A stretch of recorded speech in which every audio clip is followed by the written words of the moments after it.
दलित media और जो कांग्रेसी मीडिया और बहुजन मीडिया या कोई मीडिया बता दे आज तक बहन जी कभी किसी मंदिर में गई हो? बता दे।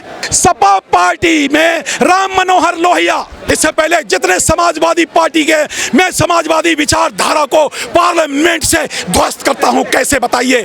इन समाजवादियों ने पूरे समाज का बेड़ा गर्क किया। पहले लोहिया ने उत्तर प्रदेश में रामलीलाएं शुरू की। ये संगठन 90% संगठन बनाने वाले लोग, 90% पार्टियां बनाने वाले लोग, 90% जय जय जय जय जय भीम के नारे लगाने वाले लोग, ये इकट्ठे नहीं हैं। ये जातियों में बटे हैं, ये SC/ST ऑर्गेनाइजेशंस में बटे हैं। इनके उद्देश्य लक्ष्य मंजिल एक नहीं है। अगर एक उद्देश्य, एक लक्ष्य, एक मंजिल हो, वो एक नेता, एक विचार और एक विचारधारा के अंदर हो सकता है। और वो आज की डेट में, पहले बाबा साहब अम्बेडकर जब लीडर थे उसमें मान्यवर पैदा कर दिया गया, एक जगजीवन राम जैसा एक नेता पैदा कर दिया गया बाबा साहब के विरोध में। सवाल बताएं क्या है? तो सही नेता बाबा साहब अम्बेडकर, गलत नेता जगजीवन राम कांग्रेस ने पैदा किया। इसलिए मैंने कहा, और बाबा साहब ने कह दिया Congress is burning house, Congress के चौनी के मेंबर नहीं बनना। मेरा सेंटेंस तो है नहीं। वही बात मान्यवर काशीराम साहब ने कही। क्या कही? कांग्रेस और बीजेपी सांपनाथ तो नागनाथ हैं। तो सवाल ये है कि असली नेता को जानना। पर इनका सवाल ये है कि विचारधारा मजबूत होने के बावजूद जीरो पे कैसे आ गए? बहुत सही प्रश्न किया। अब ये बताओ, बीएसपी जीरो तो नहीं, खैर एक है, और उनका नाम भी आपको पता है MLA साहब का, उस पर चर्चा नहीं है। हाँ, बीएसपी से लोग डरते क्यों? बड़ा अच्छा प्रश्न है। अरे एक मिनट, डरते क्यों हैं? इसलिए डरते हैं। और बीएसपी करते क्यों हैं?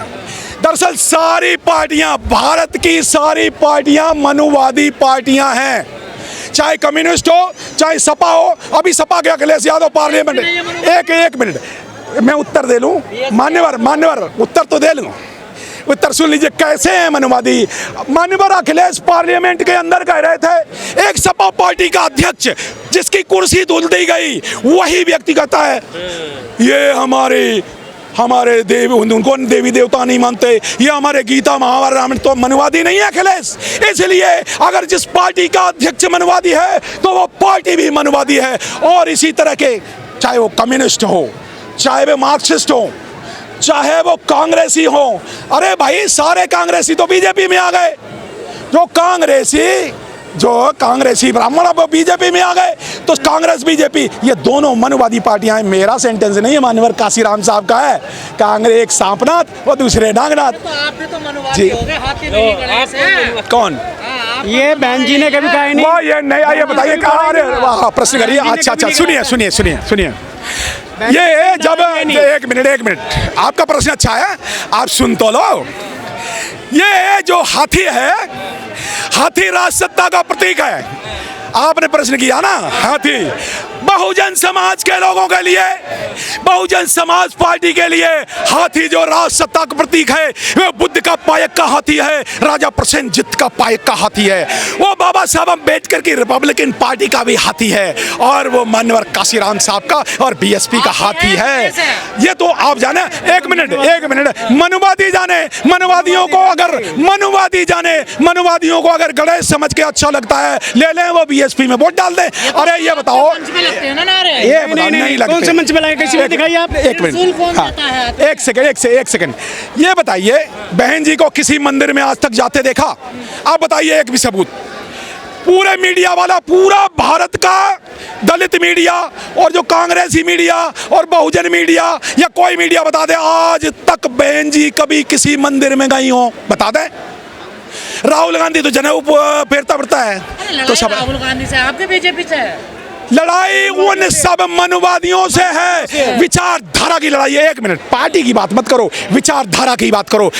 इस देश में दो विचारधाराएं हैं, एक बहुजन विचारधारा, दूसरी मनुवादी विचारधारा। मनुवादी विचारधारा में कांग्रेस, बीजेपी, सपा, आरजेडी और कम्युनिस्ट, टीएमसी, आप पार्टी से लेकर के सारी भारत की 650 पार्टियां हैं, और बीएसपी पार्टी है। आप इतने ठीक है तो समाज क्यों छोड़ दिया? बसपा कहाँ छोड़ दिया? किसने कहा? छोड़ दिया। 2 करोड़ 13 लाख लोग, इसका मतलब आप 2 करोड़ 13 लाख लोगों को बेइज्जत कर रहे हैं। एक मिनट, 2 करोड़ 13 लाख लोग को जो कैटेगराइज हैं, जिनको समझ में आया बाबा साहब। राष्ट्रीय पार्टी को एक मिनट बड़े खुश हैं भाई, ये बताओ पार्टी को। तीन ही पार्टियां हैं कैटेगराइज पार्टियां भारत में।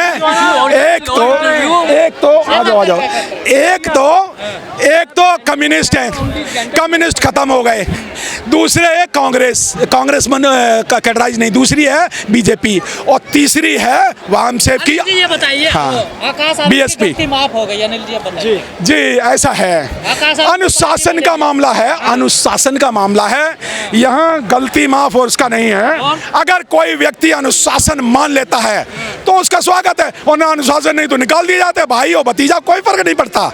यहाँ मामला है अनुशासन को। एक शब्द मिशन का फुल फॉर्म बताता हूँ। Mission MISSON, M for movement, S for movement, S for social, S for structure in our nation.